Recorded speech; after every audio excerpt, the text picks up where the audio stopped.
from near and far, strengthening ties, raising the bar, say yeah. This is where communities unite, the JB Sims Show shining a light. Uniting tribes in every community, join the conversation, be part of the unity.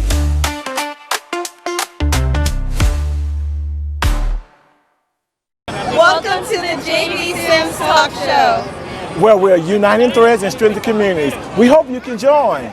Join us now.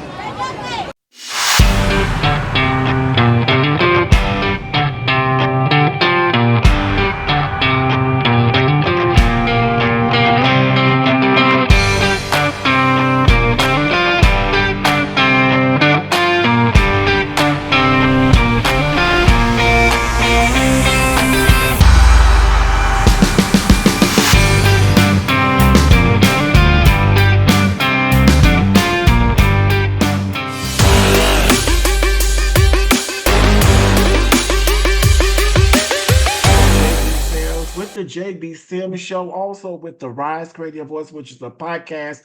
But what we do is we are strengthening, uniting threads and strengthening communities through the JB Sims Show when we are excited about today's topic. Today's topic is the echoes of innocence, a family's fight for justice across decades. So we're gathered here today just because, number one, to discuss an ongoing legal battle that has not only shaped the life of an individual, but has also impacted his family and his community. And we know how that could be in any situation, how it impacts the family and community. This case only revolves around a man who has been striving to clear his name from a murder conviction dating back to the January 1990 after spending 27 years in prison. Recent developments have brought new evidence to light, urging us to re-examine the justice system's capacity for fairness and the profound human elements at play. This discussion and why we're here today will focus on the broader implications of the case, touching on number one, justice, advocacy, and the human spirits of resilience. So we want to start asking the family members questions, and I will start off. And first and foremost, I want our family members and the person that we're interviewing to introduce themselves. So we do have Mr. Lamont McKoy. Hello. And then Lamont Saxon. Okay. Hello. You are Lamont McKoy. Lamont McKoy. I was 17 years old. At the time I was questioning about this incident. I got charged a couple of months later when I was 18 years old. I went to jail. I stayed in jail 6 months. Got out on bond. I got married. And I went to trial. I picked my jury on a Monday, and I was in prison on a Thursday. I spent 27 years, 4 months, and 17 days for a crime I didn't commit. It's new evidence had came out several years later. I had wrote numerous times trying to get that information and couldn't get it. So I reached out to my attorney, Carlton Feathers, that I had to retain, and try to get some insight from him. And come to find out, somebody had already reached out to him, but he didn't ever reach out to me. And it was like nobody didn't, like, I'm gone. That's it. And so when I reached out to him, and he was telling me he was going to try to file a motion for appropriate release for me, and saying he was going to ask the court to, see if he could be compensated for his services. And I didn't have the money at the time, nor did my family did. And I started doing some research with some other inmates that, worked on cases, for other inmates, and paid them. And they filed a motion motion for appropriate relief. I think was 19, I think it was 97 or 98. I got a letter, I think it was probably about 6 or 7 months later, and they were saying they was going to give me a hearing on newly discovered evidence and shot everything down that I had wrote for the motion of purple leak down. It took me 3 years to go to that hearing. I think I went to it as 2001, about 2 days after the September 11th attack had happened here in the United States. I went to that hearing, and my lawyer, he was subpoenaed there, and the guy that actually committed the murder, his lawyer was present as well. They got on the stand and saying that stuff came out in this guy PSI report, and he didn't know nothing about it. And it was like, why did he get his information over to my lawyer? And he was like, they kept, he didn't want to see somebody's innocent in prison behind something his client had done. So he had reached out, and I don't think he was supposed to do it, but he did. At that hearing, they started talking about not letting me file another motion.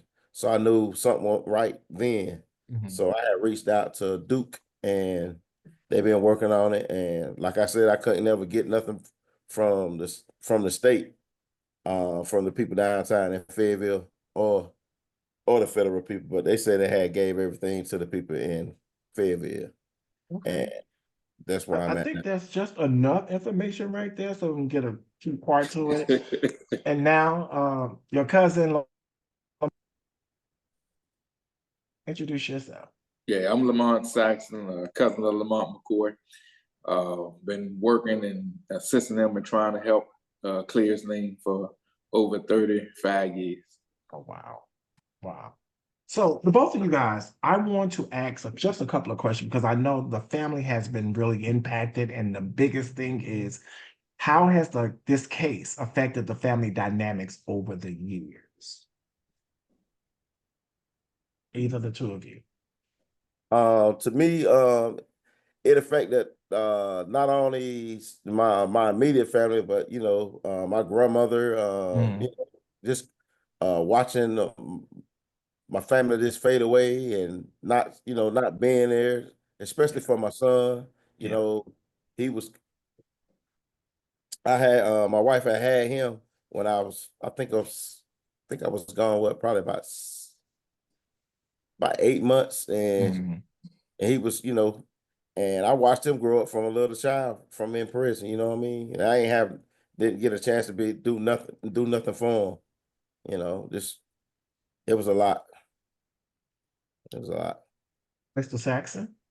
Yeah, and to piggyback off of some of his comments, like it took a toll on his mother, took a toll on our entire family, and some aunts and uncles had passed away while he was incarcerated. You can't get that back, never. Yeah. And I know you speak of, some of the family members are unalive right now. So how do the family members, those that are alive, cope with the ongoing uncertainty and the emotional toll of the legal process? And we're going to use Mr. Sachs. Yeah, hope. We never gave up hope. I mean, Okay. like we knew the new evidence has come to light. It's been the light, and they've been trying to hide it. And the family, I mean, we knew that, he never murdered anyone. And so we stuck behind him this entire time. And being his family again, what support do families need when one of their own is fighting a wrongful conviction? For those that need to hear it on the outside, because we know that many years, even before this happened, there were wrongful. People just threw them and did what they want to do. So what is something that you can give to other family members when someone of their own is fighting a wrongful conviction? Yeah, never stop believing in your family. Never give up. Always communicate. Always help out, because you never know. The phone calls, the visits, the letters in prison, which I'm assuming can help keep him going and keeping hope alive, and always fighting for him. So a wise man said we was the voice for the voiceless, because no one could hear him from inside. So we had to be the foot soldiers, and that's what we done. Now that you're out, Mr. McKoy, how does the community's perception of the family change during and after such legal battles? So while you were in there, but now you're out, what does that look like from the community's perception? I have, some people from, I guess, the area that this guy is from, some of the people like, man, why is he doing this, man? He trying to do somebody dirty, stuff like that. I mean, they didn't do that time in prison. You know what I'm saying? Um, and I got a lot of people that's saying fight, they know I ain't doing anything and know, from what they don't hear it in the streets or whatever. But people telling me to keep pushing, Okay. keep pushing. I mean, it's not right, just how they do people down there. I mean, I'm pretty sure I'm not the only one that's the cases like that in Fayetteville, but there's probably plenty more Lamont McKoys down there. And I just want to shed light on it. That's all. And shedding light, what lessons can other families learn from this experience regarding resilience and advocacy? Um, I mean, just don't give up on your loved ones. I mean, I got a great support family. I couldn't ask for a better family than I have. I mean, um, just don't give up. Just don't give up on them. Because I mean, it can happen to anybody, you know. It can happen to anybody. Now we're going to go just a little bit deeper, and this is for you, Mr. Boy. What are the psychological impacts on both yourself fighting for your innocence and your family members that's lived through this whole ordeal alongside you? It's taking a toll on my mom. Like right now, she be like, "Boy, I'll be glad when it's over with." Because you got to keep reliving the thing over and over, and it's tiresome. Because sometimes I be getting tired myself when I know I didn't do anything, and these people know it, but they just don't want to correct their wrongdoing because it's something they made an error on, or whoever was before them, their family members or whatever, because just about everybody dying there is some kind of way tied in of, it's like a family affair.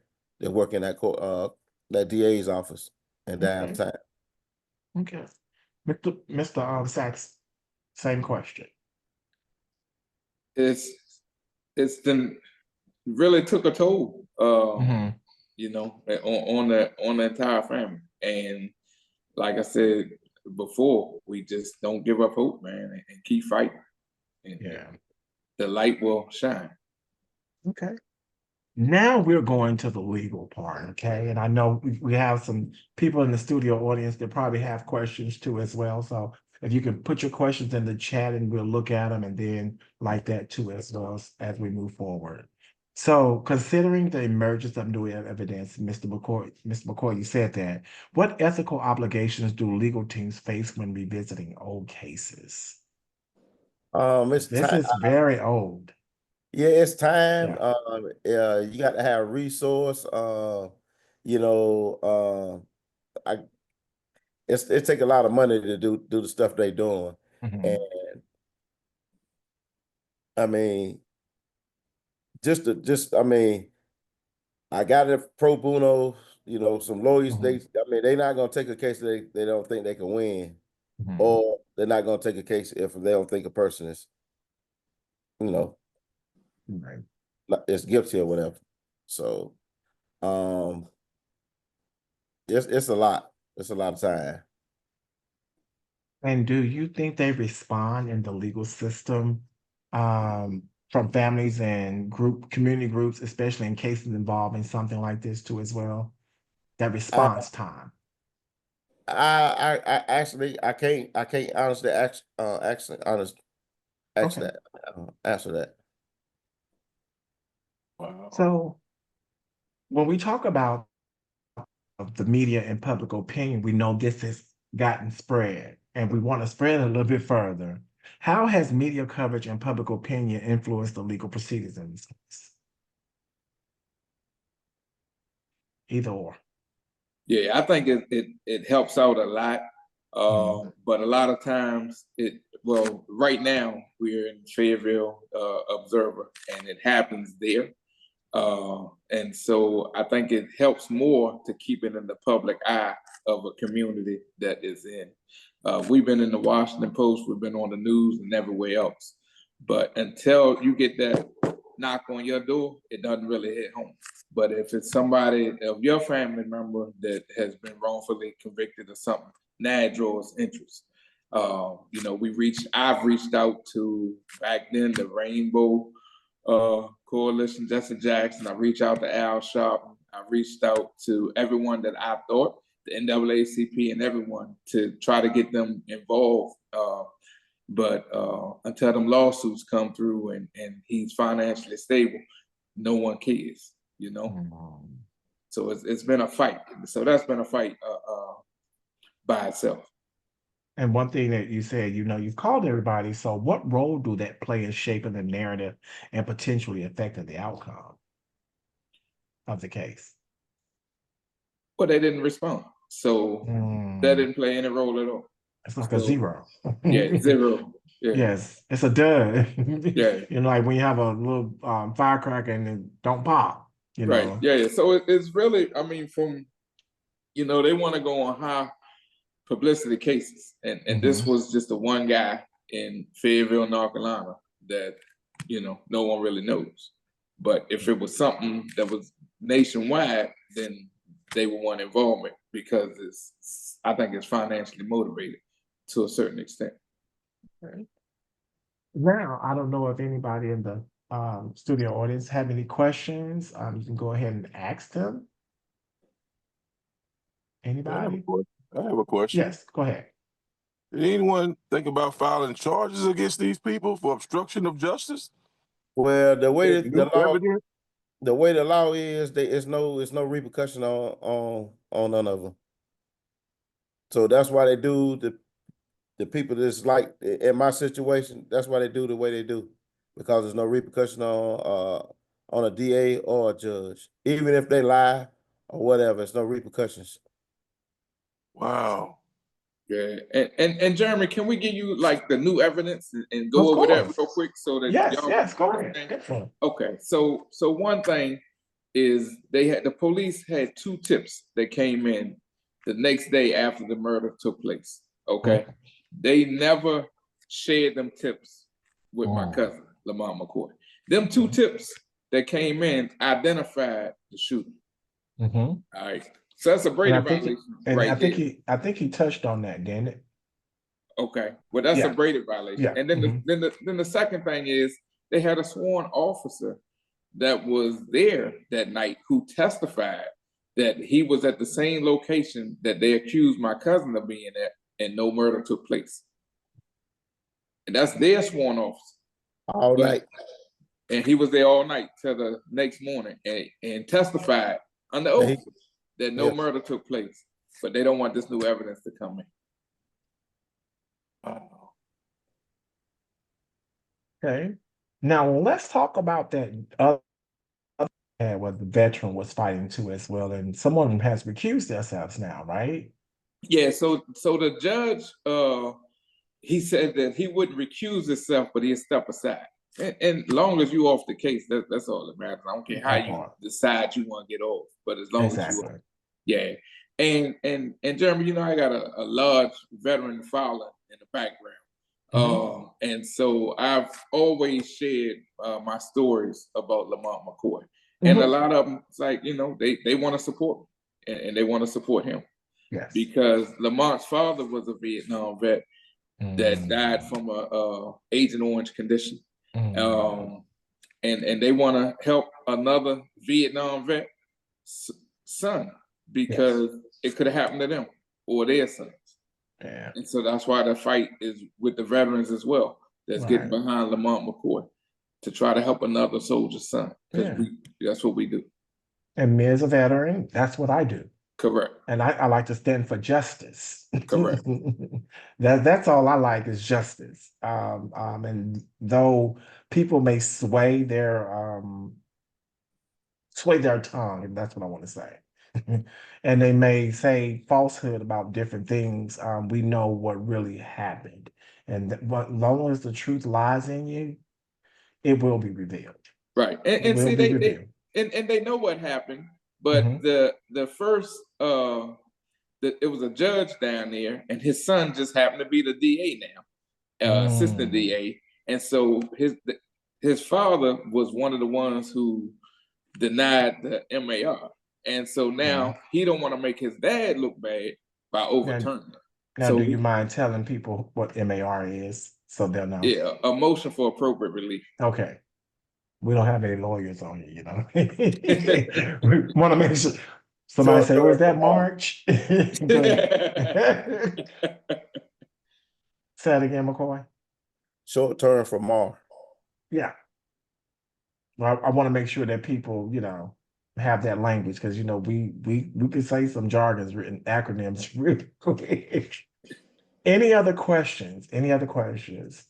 Cynthia? Cindy?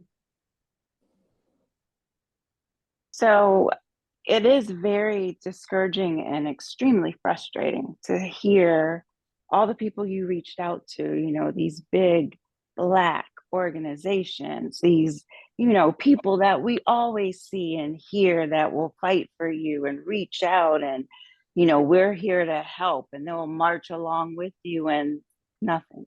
Nothing. Not none of those. We did unfortunately have another guy that was wrongfully convicted named Daryl Hunt.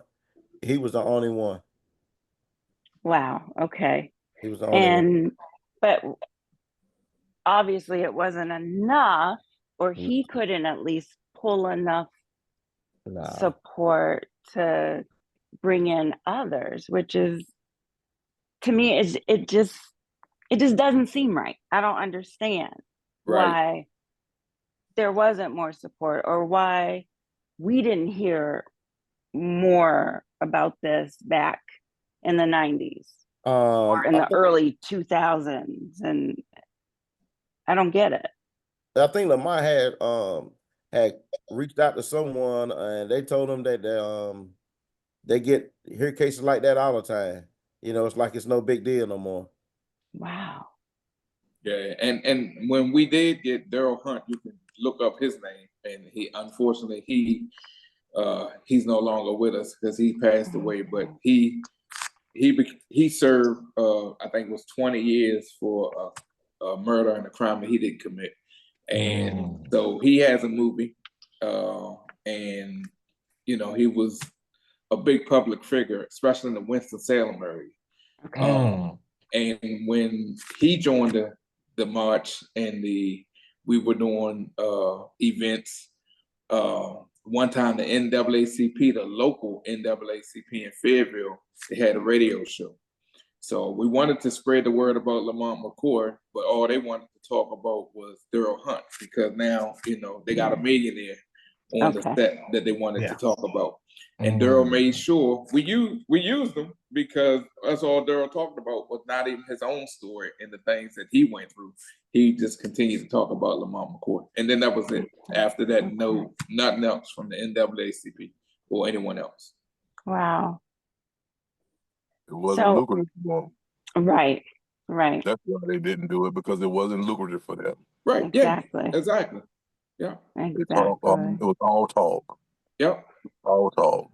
Well, I'm just gonna say it don't Truth cost is me they a dime come to drop it in my podcast, and I'm international. Right. Right. And that's what I'm sitting here thinking, like, how do we push this? How do we get it not just, local to your area, our area? How do we get this worldwide? Because this is unacceptable. And it's crazy.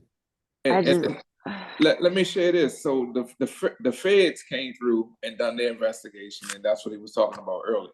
And normally when the feds come through to get the drug guys, their cases stick more so than the state. So the feds uncovered the same person that the two tips came in, the exact same name. And that's the person that they turned his evidence over to. That's the person that his name is the one that, his lawyer had turned the evidence over to Lamont's lawyer. So you got the first two tips that come in with this guy. The feds done their thorough investigation and they come up with the same thing. And it says online that it's another man in the state court is convicted for murdering the same person. No one cares. So they turn it over, the evidence over to the state, and the state just swept it under the rug. So it's two black men with one murder. So we got two of them with one robbery. So that's all they care. Right. Right. We got one, so okay, we're done with that. Yeah. And then also too, back in like 2013, they had some kind of hearing down there with my lawyer there, and they come with my lawyers there wanted me to take a plea bargain for a lesser charge, and they let me out of prison, and I turned it down. Wow. I mean, that's crazy. Wow. As you should. And speaking about pleas, they didn't offer them 3 pleas. And explain that, Lamont. Yeah, it's crazy. No, explain the 3 pleas they offered you. They offered me one when I was out on bond for 5 years. And when I went to trial, they had a hung jury, and they come with me with one for 10. I turned that down, and the courthouse was closed. And the man told them they weren't going nowhere. They bring him a verdict. And then the one I had in 2013, and when I told my lawyer no, I got granted a parole through a MAP contract for 3 years, and that's what made me do the extra years.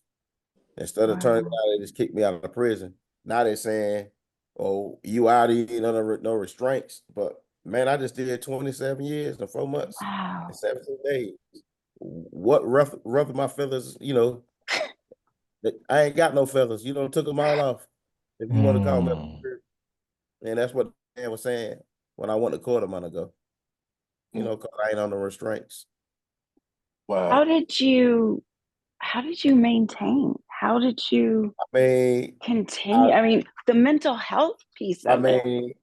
I read a lot of books, history books and stuff like that, and just worked on my case, and that's all, just trying to see how did I get there? And like I said, I did all the research that I could do. I reached out and wrote to all these different ministries, colleges, with wrongful convictions and stuff like that. And I've seen one in the Jet magazine, and I seen where Durham Hunt went through a wrongful clinic, and I wrote a questionnaire, and I think Chapel Hill and Duke University, and the lady came and seen me, Miss Teresa Newman, professor, and she said only 2 things that stuck out of her about my case was the 5-year plea bargain. And it took me 3 years to go to that evidentiary hearing, which I had got it in 98, and I went to it in 2001. She said that's unheard of. And that's what stuck out. She said normally a hearing like that shouldn't take no more than 6 months to a year. Wow. Not 3 years. Okay. Wow. Has So anyone go ahead. I was gonna say, through all of that time, did they offer or have any type of mental health groups or any type of support for you throughout those years? When you first go into prison system, they call it diagnostics. Where they give you a screening, taking your blood, checking you, see if you're a diabetic and stuff like that, and they check your mental capacity, your mental stage. You go see a psychiatrist, but like or some people can't take it that they be incarcerated, especially for a length of time or whatever. But I just, like I said, I just kept myself busy. I worked out, read books, and get letters from my family, and that's what kept me going. Okay. And now, how are you maintaining and dealing with everything? It's still a process trying to learn. Stuff is so fast now. Like with these computers and stuff like technology that. And Stuff so fast. But I'm still getting to learn my little nephews. Them, try to spend some time with time with him and Right. stuff like that, you know. Right. You know. And also I want to share. So Lamont has put himself through truck driving school. Oh, wow. Got a CDL license Oh, and Yeah. can't go get a truck driving job because he got a felony record. Mhm. You know, so them are the things that us as black men go through, but then we got a felon somewhere else that's running everything. Right. You know, Right. But Those he- the but- limits that it but he can't drive a truck due to his felony record because no one wants to hire. There are companies. There are companies.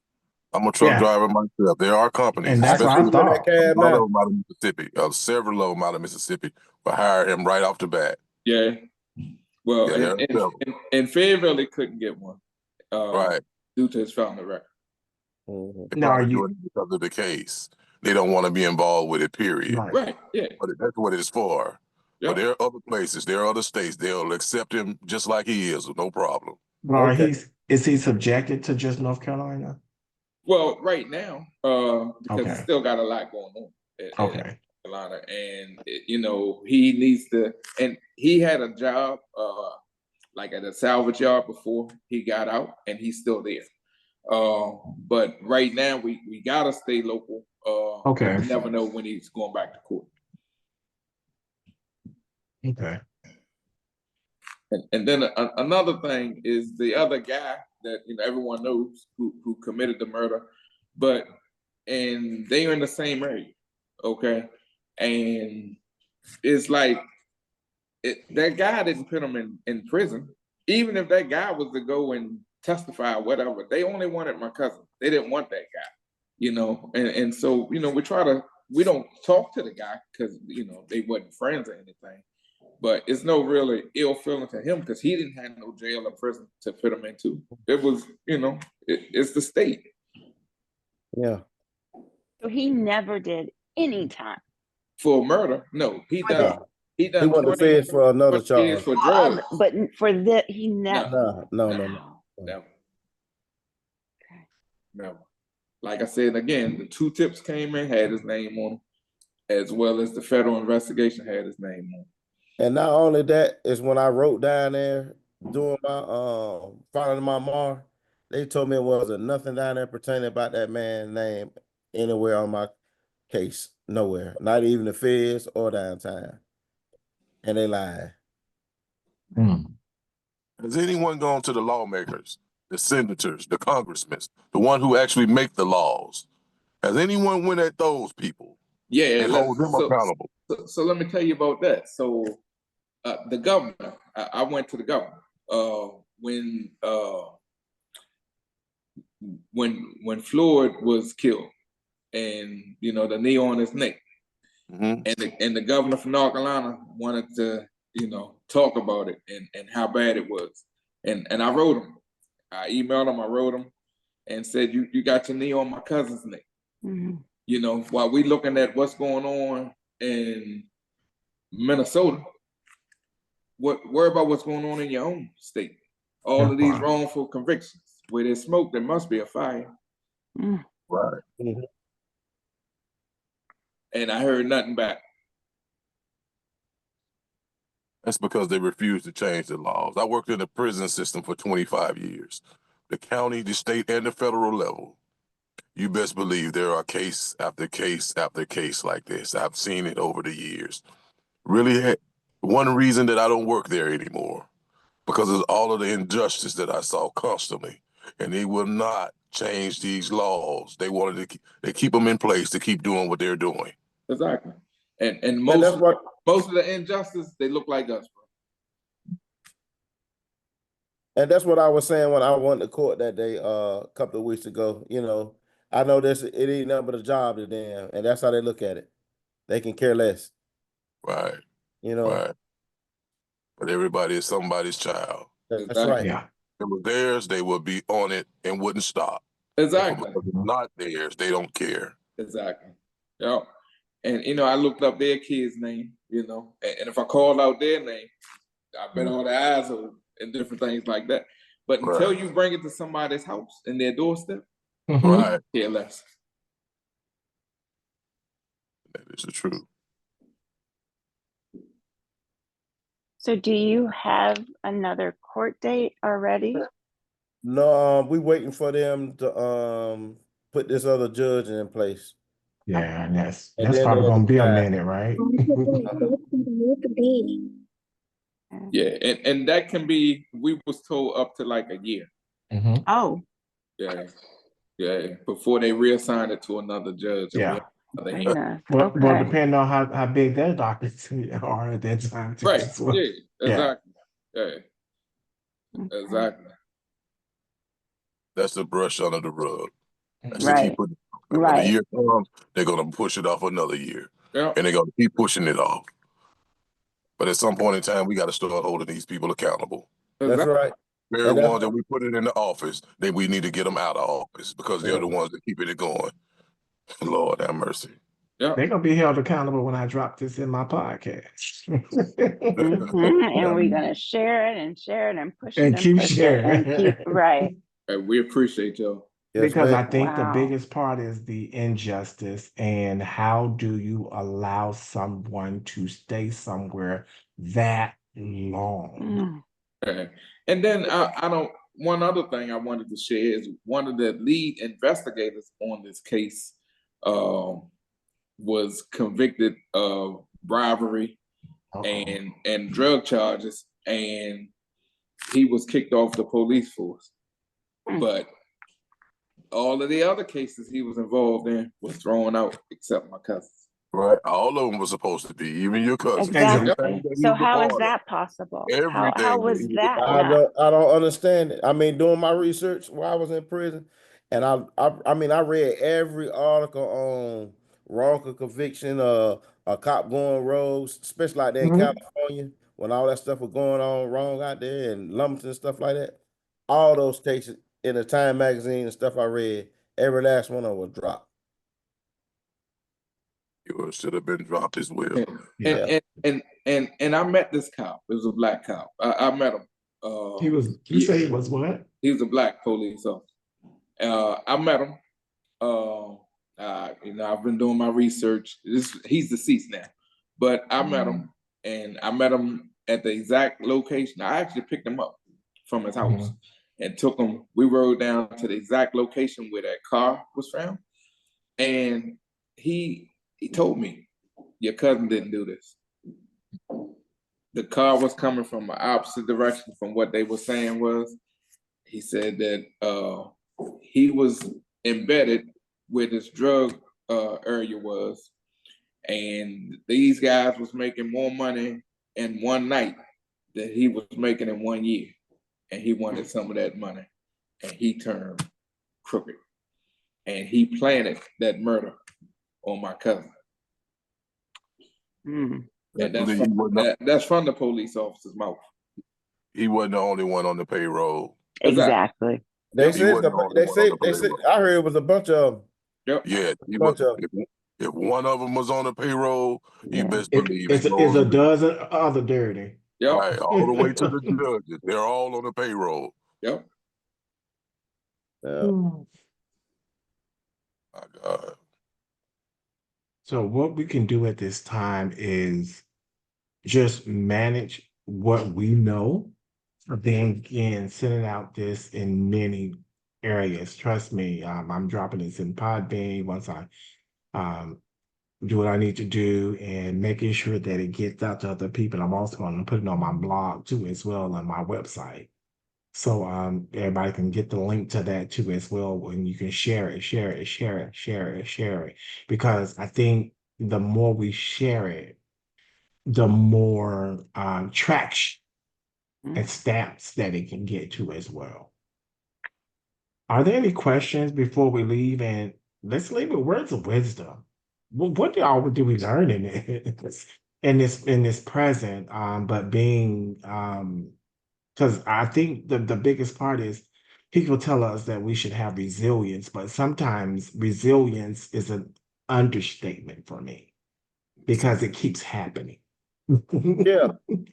And I tell people that, well, you can handle it. I'm like, no, I'm tired of handling it.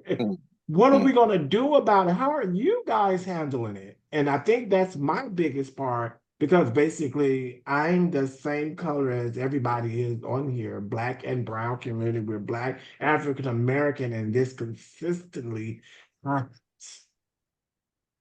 So I think I tell people now, you actually have African American people. Oh, you should be resilient. No, Resilient left America my needs house a a long time reset. ago. America needs a reset. Well, Really needs a reset. The Constitution needs to be thrown out and a new one needs to be written. It needs a reset because you're running a new age on old laws. The very laws that were written to oppress us. That's You're right. still being oppressed by the same laws. That's right. And they're still into effect. And no one wants to throw these old laws out. Right. that's why I wrote a poem about Hmm. it. Man is the amendment, is the Constitution. Okay, man. Man is the amendment in the Constitution. Mm-hmm. It rocks. Because basically it's still folding and no one wants to change anything that was said so long ago. We're not even there no more. No. But yet and still we want to hold fast to whatever you had back then. And that's impossible. That's impossible if we're going to move forward. So They weren't even flying planes back then. But you still want to keep on those old laws. Right. We have supersonic jets now. Why are we still going on the old laws? we're going to be always 40, 45, 50 years behind. Any other questions, any other comments before we leave today? We want to definitely thank Mr. McKoy for giving us some time and his time. But then again, I'm like Maxine Waters now. We need to reclaim your time back, McCoy, because I think what they don't outside of this, you lost a lot of Right. time. I did. You And that's lost a lot of time. And that's what I was trying to.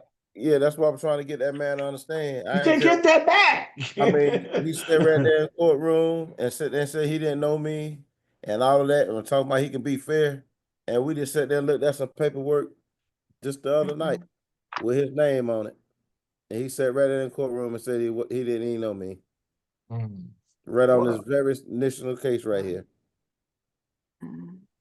Time is the most precious thing in existence. That's all and we you have. can't get it back. Right. And the first thing they say in court, well, Mr. McKoy is out now. He don't have no restraints. So pretty much, so what? Right. That's But what I'm no. like, nah, ain't no so what. So that's why I said, let me get these veterans involved. Because when we go to fight, we don't fight for Black people. We fight for all people. That's All right. people. We ask for the same thing in the Pledge of Exactly. Allegiance, justice for all, not almost all, but all. And All. that's what we want. And he had plenty of restraint. Yeah. Because you got to get all of that stuff out of you for 27 years. The way you were treated, the way you had to think, the way you had to survive. That's in you now. And that's something that should have never been introduced to you. Right. Yeah. And Jeremy, before you go, like, Yeah. I mean, I can, if it's all right with Lamont, I wanted to share a story that he told me. And it kind of hurt me to my heart, of some of the things that he had experienced when he was in, because he never rolled with a gang or anything when he was in. He kind of stayed to himself. Right. And it was some other folks that was, trying to fight him or something one night, and they was in a gang. And I asked, and one of the gang members was on the top of his bone, and they was in a pod. So I asked them, so what did you do? And they said, he told them, the gang member told him, don't go to sleep that night. And because they probably killed them or whatever. And I said, what did you do? He said he stayed up.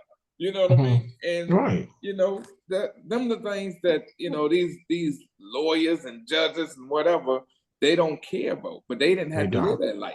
They don't. They didn't have that experience. Nor did their family and their kids. But if something was to happen to their family, their kids, oh man, all hell will break loose. We'll see this on CNN. I know exactly what he went through. Yeah. I watched it for over 25 years happening. Yeah. people. Yeah. And it was way worse than he told you about. Yeah. Oh, I can only That's way worse. It's Yeah. things that he don't want to talk about. And Right. I know that, Mr. Lamont, you don't want to speak about it. Things that you saw. I know it. Trust me, I know it. Yeah. And God bless you for it, sir. God bless you for that.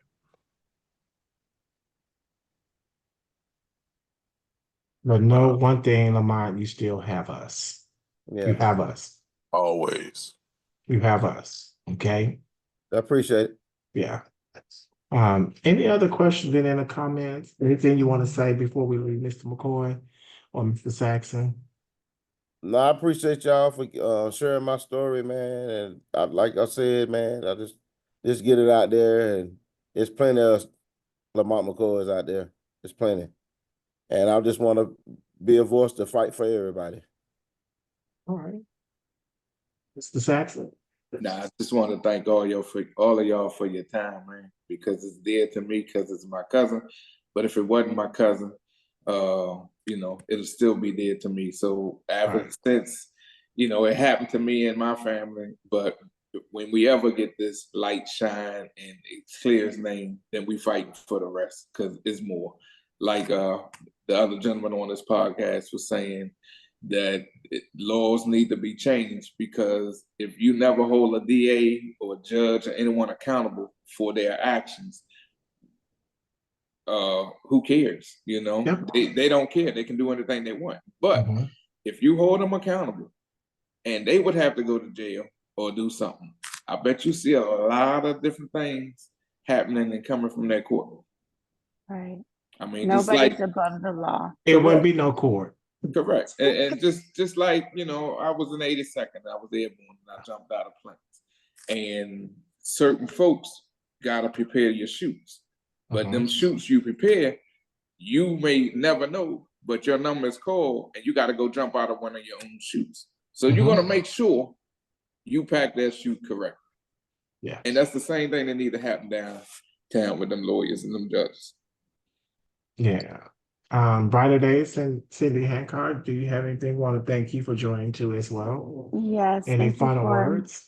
inviting me. And I just want to say, like you were saying, keep that hope, keep fighting. And now you have a new team, a new family members who are going to be out here still fighting and spreading your story and trying to get more people to join this fight here in the DMV area and just all over the nation and the world. So we are part of this fight. Yeah, and thank you. And it was in the Washington Post previously, they were called so that they could get an article. And then after that, I was like, right. But do y'all want to follow up? Do you want to follow through? And it was just that, it was just that one article, but yeah. But we do have I want to give a shout out to Mr. Mind Pitts in Fayetteville Observer in Fayetteville, North Carolina.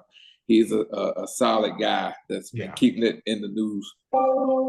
Continue to keep it going. So I appreciate him and y'all on that journey because, and then obviously Duke University, they've been fighting for so many years, and we want to thank all of y'all.